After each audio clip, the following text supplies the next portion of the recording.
இப்போது நம்ம குழந்தைகள் குண்டாக இருக்கிறதுக்கான காரணங்களை பார்த்துக்கிட்டு இருக்கோம். ஒன்று வந்து தவறான உணவு பழக்க வழக்கங்கள், நிறைய தேவையற்ற அதிகமான கலோரி உள்ள இனிப்பு பண்டங்களை நிறைய சாப்பிட்றது. ரெண்டாவது அட்வர்டைஸ்மெண்ட்டு, டிவி மீடியாக்களில் வர நிறைய அட்வர்டைஸ்மெண்ட்டும் வேலை செய்யாமல் உணவை சாப்பிட்றது. மூணாவது வந்து உடல் உழைப்பு குறைந்திருக்கு. குழந்தைகள் வந்து இப்போது வெளியே போய் விளையாடுறதுக்கு இடமே இல்லை. எல்லாம் அப்பார்ட்மெண்ட்டில் இருக்கிறதுனால, ஃப்ளாட்ஸில் இருக்கிறாங்க. விளையாடுறதுக்கு அவங்களுக்கு இடமே கிடையாது.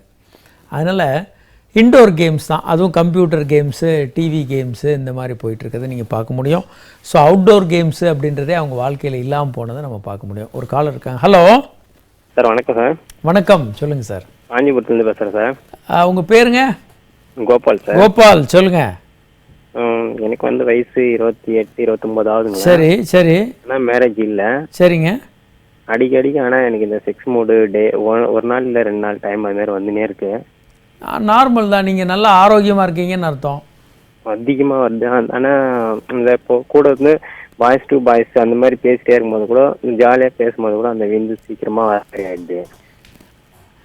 நீங்கள் எக்ஸைட்டடாக ஒரு செக்ஸை பற்றி விவாதிச்சிங்க, பேசுனீங்கன்னா ஆணுறுப்புலேருந்து ஒரு திரவம் லேசாக வருங்க. அது விந்து இல்லை.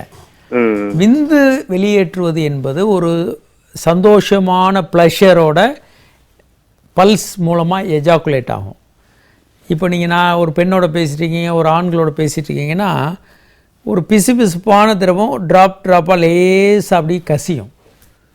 இது வந்து விந்தல்ல, அது வந்து ஒரு கலர் இல்லாத ஒரு திரவம் இருக்கும். அது வந்து ப்ராஸ்டேட் சுரப்பிலேருந்து வருது. கவலைப்பட வேண்டாங்க. சரி, இப்போது இன்னொரு காரணம், குழந்தைகள் குண்டாக இருக்கிறதுக்கு என்னென்ன காரணம்? தேவையற்ற உணவு, உடல் lack of physical activity, indoor games நிறைய விளையாடுறது, வெளியே போய் விளையாடுறதுக்கு போல வீட்டுக்குள்ளேயே இருக்கிறது. அகாடமிக்ஸ், ரொம்ப படிக்கிறது, ப்ரெஷர், மெடிக்கல் சீட்டு, இன்ஜினியரிங் சீட்டு அப்படின்ற மாதிரி போட்டு படின்னா குழந்தைகள் வேலையே விளையாடுறதுக்கே நேரம் இல்லாமல் அகாடமியில் நல்ல மார்க் வாங்கணும்னு சொல்லி விளையாடவே விடாமல் வீட்டுக்குள்ளேயே உட்காந்துருக்கிறது. படின்னு எந்த நேரமும் படிக்க சொல்கிறது. இது ஒரு முக்கியமான காரணம்.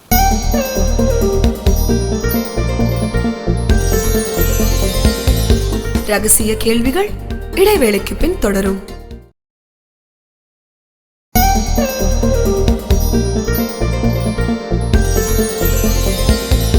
ரகசிய கேள்விகள் தொடர்கிறது. ஒரு காலர் இருக்காங்க. Hello. Hello, good evening sir. Good evening, சொல்லுங்கள் சார். தாம்பரத்துலேருந்து பேசுகிறேன் சார். உங்கள் பேருங்க? தாம்பரத்துலேருந்து பாரத் பேசுகிறேன். பரத், சொல்லுங்கள் சார். ஒரு கொஸ்டின் ஒன்று கேட்குறேன். சொல்லுங்கள் சார். ஒரு பெரிய டவுட் என்னன்னா, ஹெச்ஐவி உள்ள பர்சன்ஸ் இருக்காங்க, அவங்களுடைய, அதாவது இப்போ இன்கேஸ் அவங்களுக்கு இருக்கு அப்படின்றது வந்து பிளட் டெஸ்ட்ல எவ்வளோ நாள் சார் தெரியும்? ஹெச்ஐவி ஒருத்தருக்கு தொற்று வந்தால் இப்போல்லாம் வந்து P24, இன்னும் சில PCR, நிறைய சில டெக்னாலஜி வந்துருக்குங்க, ரொம்ப அட்வான்ஸ்டாக. ஈவன் 76 மணி நேரத்திலே கண்டுபிடிச்சிடலாம். அந்த டெக்னாலஜி இருக்குது. அது வந்து சாதாரணமான டெஸ்ட் இல்லை, கொஞ்சம் ஸ்பெஷலைஸ்ட் டெஸ்ட்டு. எலிசா போன்ற டெஸ்ட்டுகள் பண்ணால் 6 மாதத்துக்கு அப்புறம் நெகட்டிவ்னு வந்தால் அது நெகட்டிவ். 6 மாதத்துக்குள்ளே எப்போ வேணாலும் தெரியலாம். அதனால் 6 மாதம் நீங்கள் ஸ்பெசிஃபிக்காக ஹெச்ஐவி இருக்குன்னு தெரியும்னா P24னு ஒரு டெஸ்ட் இருக்குது, PCR டெஸ்ட்டு, அந்த மாதிரிலாம் ஏர்லியராக கண்டுபிடிக்கலாம் ஹெச்ஐவி இருக்கா இல்லையான்னு. சரி, அடுத்து வந்து கணவனும் மனைவியுமே வேலைக்கு போகிறதுனால ஒரு 2 பேரும் மன அழுத்தத்தோடு வேலை செய்கிறதுனால வரக்கூடிய பிரச்சனைகள் என்னென்னா, 2 பேரும் ஓவர் ஒர்க்கடாக இருக்கிறதுனால குழந்தைகளுக்கு வந்து ஃபாஸ்ட் ஃபுட்டு கடைகள்லேருந்து வாங்கி கொடுக்கறது, நிறைய உணவுகளை அவங்க வீட்டில் கொஞ்சமாக தயார் பண்ணி அப்படி இல்லாமல் நிறைய உணவுகளை கொடுக்குறது, நேரத்தை குழந்தைகளோட செலவு பண்ண முடியாதனால உணவு நிறைய கொடுக்குறது, கடைகளில் வாங்கிய உணவுகளை கொடுக்குறது. இது ஒரு முக்கியமான காரணம். ஒரு காலர். ஹலோ. நாங்கள் குளித்தலையிலிருந்து பேசுகிறேங்க, கரூர் மாவட்டம் குளித்தலை. வணக்கம், சொல்லுங்கள் சார். உங்கள் பேருங்க? பேர் வந்து பாபுங்க. பாபு, சொல்லுங்கள். அந்த குழந்தை கல்யாணமாகி 1 வருஷம் ஆயிடுச்சு. ஓகே. இன்னும் குழந்தை ஃபார்ம் ஆகுறீங்க. சரிங்க. அதுக்கு என்ன வழிமுறைங்க? அதாவதுங்க 15% தம்பதியினர், 100 பேர் கல்யாணம் ஆச்சுன்னா 15% தம்பதியினருக்கு வந்து குழந்தை பிறக்கிறதில்ல 1 வருடம் கழித்து. நீங்கள் 2 பேருமே டாக்டர்கிட்ட போகணும். உங்களை ஒரு மருத்துவர் பார்ப்பாங்க, உங்களுக்கு ஒரு விந்து டெஸ்ட்டு உங்களை செக் பண்ணுவாங்க, விந்து பைகள்லாம் நல்லா இருக்கா, உங்களுக்கு மற்ற எல்லாமே நல்லா இருக்கா, செக்ஸ் நல்லா பண்ணுறீங்களா, உங்கள் மனைவி எப்படி இருக்கிறாங்க, அவங்களுக்கான ஒரு ஹார்மோன் டெஸ்ட்டுகள், ஸ்கேன் எடுத்து கருமுட்டை வளர்ந்து வெடித்து வெளியே வருதா, அதே மாதிரி தாம்பத்திய உறவு ரெகுலராக பண்ணுறீங்களா, இந்த மாதிரியான டெஸ்ட்டுகள் உங்கள் 2 பேருக்குமே இருக்கும். இது ஓரளவுக்கு சரியான பிறகு அவங்க மனைவிக்கு வந்து கருமுட்டை வளர்ந்து வெடிக்கிறதுக்கான மருந்துகள் கொடுக்கலாம், இரும்பு சத்து மாத்திரைகள் போன்ற மாத்திரைகள் கொடுப்பாங்க. அடுத்து வந்து உங்களுக்கு மனைவிக்கு தேவைன்னா லேப்ரோஸ்கோப்பி போன்ற அறுவை சிகிச்சைகள், இல்லை கட்டிகள், நீர்க்கட்டிகள், இல்லை ஃபைப்ராய்டு கட்டிகள் இருந்தால் அதை எடுப்பாங்க, எண்டோமெட்ரியோசிஸ் போன்ற பிரச்சனைகள் இருந்தால் அதை ரிமூவ் பண்ணுவாங்க. உங்களுக்கு வந்து வேரிகோசீல்னு இரத்த குழாய்கள் விந்து பைக்கு மேலே சுருண்டிருந்தால் அதை ரிமூவ் பண்ணுவாங்க. விந்தணுக்கள் இல்லாமல் இருந்தால் விரைப்பையிலேருந்து ஒரு பிட் எடுத்து டெஸ்ட் போவாங்க. இப்படியெல்லாம் பண்ணுவாங்க.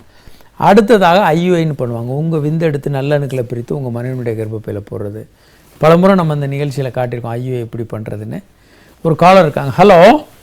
ஹலோ, வணக்கம். எங்கேருந்து யார் பேசுகிறீங்க மேடம்? விழுப்புரத்துலேருந்து தேவி பேசுகிறேன் சார். தேவி சொல்லுங்கள். எனக்கு 32 ஏஜ் ஆகுது. ஓகே. பிரெஸ்ட்லாம் கொஞ்சம் லூஸா இருந்துருக்கு. இந்த அட்வர்டைஸ்மெண்ட்லாம் போடுறாங்க இல்லையா? சரிங்க. பேப்பர்ஸ்லாம் அதெல்லாம் எது பண்ணலாமா? அதாவதுங்க அட்வர்டைஸ்மெண்ட்டுன்றதை பொறுத்த வரைக்கும் சொல்லுங்க சார். குவாலிஃபைடான டாக்டர்களான்னு முதல்ல பாருங்கள். அந்த டாக்டர்கள் வந்து தகுதி படைத்த மெடிக்கலாக டிகிரி வாங்கியிருக்காங்களான்னு பார்க்கணுங்க. பொதுவாக ஆர்எம்பி அந்த மாதிரி போட்டாங்கன்னா அவங்க மருத்துவர்கள் அல்ல. சரிங்க சார். இதற்கான ஸ்பெஷலைஸ்டு குவாலிஃபிகேஷனோடு இருக்காங்களான்னு பாருங்கள். அப்புறம் அந்த சென்டரில் அந்த மாதிரி ரெப்யூட்டட் எக்யூப்மெண்ட் ஹாஸ்பிட்டலான்னு பாருங்கள். அப்புறம் அதில் ஸ்பெஷலைஸ்டு டெக்னாலஜி எக்யூப்மெண்ட்லாம் வச்சுருக்காங்களா, அங்கே நிறைய பேர் சிகிச்சை பெற்று சரியாக போகிறாங்களா அப்படின்றதெல்லாம் பாருங்கள். ஏன்னா சில இன்ஜெக்ஷன்ஸ் இருக்குது, மார்பகங்களுக்கு பண்ணக்கூடிய அறுவை சிகிச்சைகள் இருக்குது, இதெல்லாம் இருக்குது. ஆனால் இதை பற்றிய போலி விளம்பரங்கள் நிறைய வர்றதை நீங்கள் பார்க்க முடியும். அதுதான் கேக்குறேன். போலி விளம்பரங்கள் தான் அதிகம். அது வந்து ஏமாந்துறீங்க. நல்ல ஹாஸ்பிட்டல்ஸை என்கொயர் பண்ணி நீங்கள் போய் ரெப்யூட்டடான ஹாஸ்பிட்டல்ஸில் போய் கேட்டிங்கன்னா இதுக்கான அறுவை சிகிச்சைகள், பல்வேறு சிகிச்சை முறைகள் பண்ணுவாங்க. அதுதான் ரொம்ப முக்கியம். சரி, அதே மாதிரி ஓவராலாக பார்த்தீங்கன்னா இந்த நம்ம குழந்தைகளுக்கு உண்டாகிறத பற்றி பேசிக்கிட்டு இருக்கோம். ஓவராலாக பார்த்தீங்கன்னா உலகம் முழுவதுமே இந்த மில்லியனர்னு சொல்லக்கூடிய கோடீஸ்வரர்களுடைய எண்ணிக்கை அதிகமாகிக்கிட்டே இருக்குது. இந்தியாவிலேயும் நிறைய பேர் ஆகிட்டு இருக்காங்க, லட்சாதிபதிகள், கோடீஸ்வரர்கள்.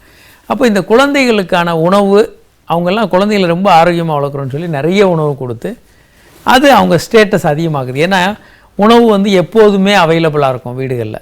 எந்த நேரமும் ஸ்வீட்ஸ் இருக்கும், எந்த நேரமும் நிறைய தேவைக்கு அதிகமாக உணவு இருக்கும். டெய்லி வந்து நான் வெஜிடேரியன் போடுறது, இந்த மாதிரி ஸ்டேட்டஸ் இருக்கிறத நீங்கள் பார்க்குறீங்க. இவங்கெல்லாம் குண்டா வளர்கிறத நம்ம நிறைய பார்க்குறோம். அடுத்து வந்து குழந்தைகள் வளர்க்குறதுல பெற்றோர்கள் பண்ணுற தவறு. நமக்கு ஏற்கனவே சொன்னோம், அந்த காலத்தில் பசியும் பட்டினியுமாக இருந்தாங்க. இன்னும் கூட பல பேர் ஞாபகம் வச்சுருப்பாங்க வங்கப்பஞ்சம் அப்படின்னு. 1930களில் வங்கத்தில் வந்த பெரிய பஞ்சத்தில் ஏராளமான பேர் பசியால் செத்து போனாங்க. அந்த மாதிரி பல்வேறு நாடுகள்லையும் பஞ்சம். இன்றைக்கும் கூட 2010 சோமாலியா போன்ற நாடுகளில் உணவில்லாமல் பல நாடுகளில் குழந்தைகள், பெரியவங்களாம் இறந்து போகிறத பார்க்க முடியும். இந்த மாதிரியான சூழ்நிலை இன்றைக்கும் கூட நீங்கள் பார்க்க முடியும்.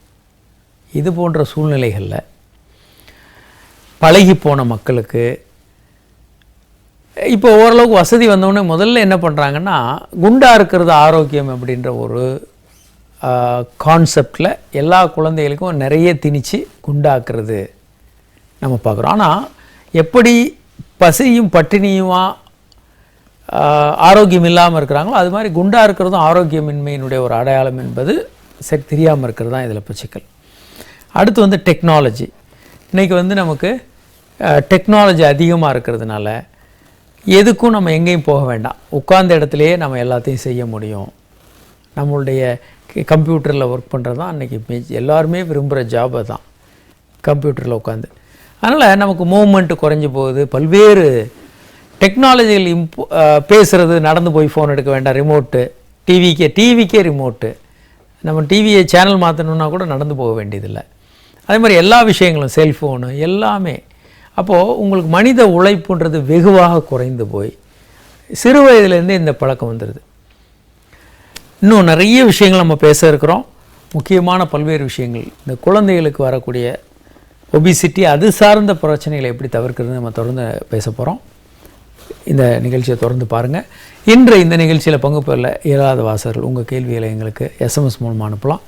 9841266666 என்ற எண்ணுக்கோ 94444444 என்ற எண்ணுக்கோ உங்கள் கேள்விகளை எங்களுக்கு எஸ்எம்எஸ் மூலமாக அனுப்பலாம்.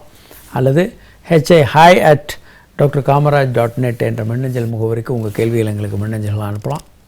மீண்டும் நாளை சந்திப்போம். வணக்கம்.